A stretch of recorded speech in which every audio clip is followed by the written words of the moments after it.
বিসমিল্লাহির রহমানির রহিম। আসসালামু আলাইকুম বন্ধুরা, আপনাদের নতুন ভিডিও নিয়ে আসলাম। এই যে দেখেন, আমরা সকালবেলা ফজরের সময়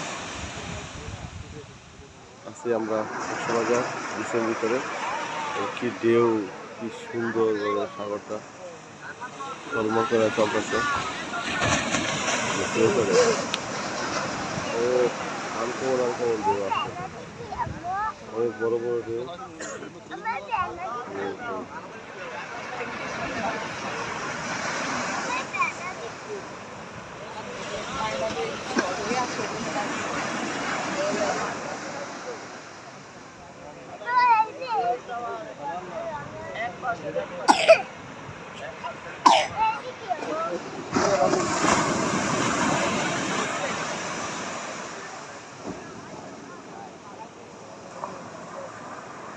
সবাই ভালো থাকবেন, বাকি সবাই নামাজ পড়বেন, আমার চ্যানেলটাকে সাবস্ক্রাইব করবেন, লাইক করবেন, শেয়ার করবেন।